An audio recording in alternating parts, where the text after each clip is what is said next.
Welcome back, guys. Welcome back. Welcome back. We're talking about commitment today. And we got a quote from the Vince Lombardi. The great football coach from the Green Bay Packers. That's right. Most people failed not because of lack of desire, but because of lack of commitment. Yes. Yes, absolutely. I agree, Vince. I agree. Yes, you should. Because it kind of fits into willpower kind of thing is what we're kind of talking about, all in hand. I know a lot of people don't like the word willpower, but yeah. Well, commitment, willpower. I could see why commitment and willpower go hand in hand, though. Yeah. What do you think about when you hear commitment? I think it obviously it boils down to integrity, but then commitment to yourself. Like, what are you committed to? You know what I mean? What are you committed to give everything you got to build on this? And then what are you committed to make the sacrifices? Like, what sacrifices are you willing to make? Like, in my opinion, in order to be committed to something individually or a team or anything, you have to make sacrifices. It's just not going to be just like, well, okay, I committed to this and this is what I'm doing. You know what I mean? It's like you got to there's sacrifices that are going to be made during that commitment, whether it's something you like to do or not. You know what I mean? Like, for instance, recording a podcast with you, making a commitment, doing the podcast with you, it's sacrificing time that I would have to do something else or something. But I'm okay with that, but I'm just using that as an example. You know, like, it's sacrifices. You have to commit, and then are you going to go all in or are you not? You know, like, that's a big question too. Yeah. I love that you just said that because I think that's the thing is that commitment is not always going to feel easy. It's not always going to be easy, and it's not always going to feel. There's times that I make commitments that I go into it and it could almost feel like pulling teeth, that I'm like, God, I don't want to do this. I don't want to go into this, but I show up because I stay committed. And you know what, you guys, 99% of the time, after I get there, after I get going and whatever it is, and I can think of a million situations, including showing up to the gym to a commitment, showing up to a friend's dinner party, or showing up to, just like Bruce said, do this podcast. Like, but I stay committed to what I said I was going to do. And I think you should know that you're not always going to feel like, hell yeah, let's go after you make a commitment. But just because you don't feel that way does not mean that you don't keep the commitment. And when you keep the commitment, like I said, 99% of the time, you're going to feel great after you did it, after you kept your commitment. Because it's all about, that's integrity, right? Mm-hmm. Yep. And the way that you build off of commitments too is like, you have to ask yourself, okay, what am I committing to? Now you have to look at your expectations. The way that you build your confidence of doing commitments is starting off with small commitments. Don't commit to huge things sometimes, because sometimes we'll commit to things that literally we just can't, with how busy our lives are and everything, it doesn't become a priority and it's a hard commitment to fulfill. So the way to build on your commitment to feel good about it is to make baby steps, to make baby little tiny, like if you're committing to run a marathon in a year, you don't just get up the next day and go run a marathon. You know what I mean? It's going to take, okay, maybe I'm going to run 1 mile. Okay, I'm going to run 1 mile this week. That's what I'm going to commit to get to my long-term commitment. Okay, boom, I'm running 1 mile. Then I do 2 miles. Then I do 3 miles, 4 miles. You build up to it to fulfill that commitment. It's not just, okay, I sign up and I'm here. And it's just, that's the way that you build also with your transformation, is just everything that you're doing is you build up on it. Like, it's like when you're lifting weights. If you want to hit a bench press of 315, you can't just go in there and put 3 plates on and just put it up. You have to take little tiny steps to get there, to do it. So it's like, I think that's also what people need to realize is don't overcommit, because if you overcommit and then when you fail at it, we don't like to use the fail, but if you come up short with whatever it is, you literally feel like a failure because you overcommitted. So make sure you identify, like, not to overcommit, make baby steps. And as you go along, then you be like, okay, instead of thinking, okay, I'm going to do a marathon when you haven't ran, how about you just sign up for a 5K? Okay, here I am. I'm getting ready for the 5K. Now I've done that. 10K. You know what I'm saying? It's just like commitments are just slowly getting there. Yeah.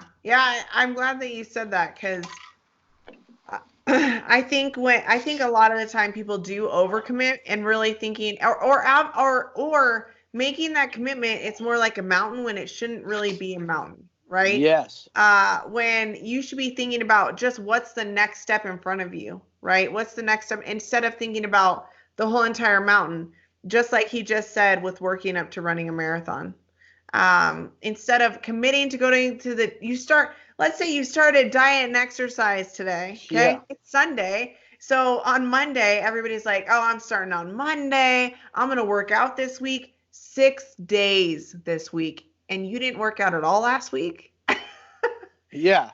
Seriously, you are making a commitment to set yourself up for failure when you should be making a commitment that is smart, right? That's a smart commitment. So it'd be if you haven't worked out in years and you're starting tomorrow, maybe the commitment is to work out 2 times this week. Or maybe it's that, for 30 minutes each. Maybe that's even too much. But it's start there and then grow your commitment. Yes, exactly. And you also grow you're feeling good about yourself. You know what I mean? Because you kept your commitment. And then that's how you build like all the other stuff that we've talked about, integrity, your identity. You build that up and it makes you feel good about yourself. Because I don't know about me.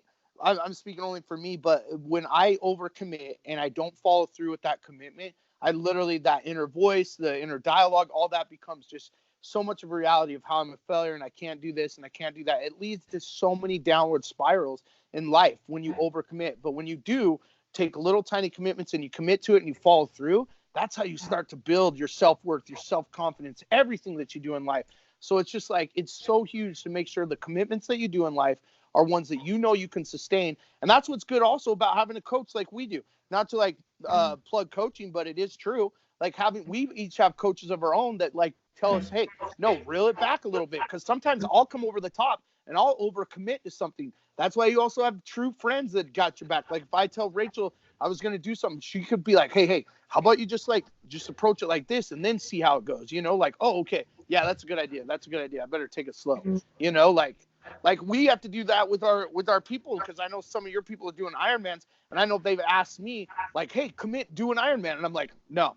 I'm just I'm not going to commit to that because I know I won't be able to follow through with that. I know that I'm not going to want to get in the pool every day. I know I'm not going to want to do a bike ride every day. I'll do other thing that has nothing, but I'm not going to commit to an Ironman because I know I'm not going to be able to follow through with that commitment. It's not a priority to me to complete an Ironman. So. Right. Yeah. So when thinking about your commitments, I think the point that's been made is that it doesn't feel good not to follow with your commitments. And when you don't follow through on your commitments, a whole other bunch of things will fall behind that. And so when you're thinking about what you're going to be committed to in thinking about how to take this, what we're teaching you right now in this podcast, how can you bring it into your life? And what you could be doing right now is to be thinking about the things in life that you're creating commitments around, right? And writing those things down. What are the things that you're creating commitments around? And then writing down if you're following through with them or not, right? So if you're on a nutrition plan and you keep making the commitment over and over and over every single night that you're going to do this nutrition plan in this certain way, and every single day you keep breaking that commitment, I encourage you to look at that and see how you can do it differently so that you can keep that commitment waking up tomorrow. And eventually you'll get to that spot of being able to do what you originally committed to. It's just that you need to work up to that place. So is it in your job, in your business, in your family? I mean, I will tell you something of being a mom and making those commitments. They love the school my daughter goes to. They love when you volunteer. They flipping love it. And you know what? Your kids love it too. But in thinking about the things that I have going on in my life and in my work, my home priorities, everything going on, when I look at that volunteer schedule, last year I made a commitment that I would volunteer once a month in art class, right? I could volunteer once a month in art class. And then I also made a commitment to go to lunch with Helena once a month and meet her for lunch. And I felt good about that commitment, because the last thing that I wanted to do is to commit to volunteering every single week and not show up for that, or feel overwhelmed in the rest of my life that I'm not getting my work done and I'm not able to keep my other commitments because I overcommitted. So write those things down. Every area of your life, you guys, where are you making commitments and where are you failing? And if you're failing in making those commitments, then how can you do it differently? Yeah. Think? I love you good? it. I'm good. All right. Perfect. We are going to be, well, I don't know. Why talk about it on this? We'll just post about it. All right, guys. Thanks so much for joining us. Perfect. I'm out. We're out.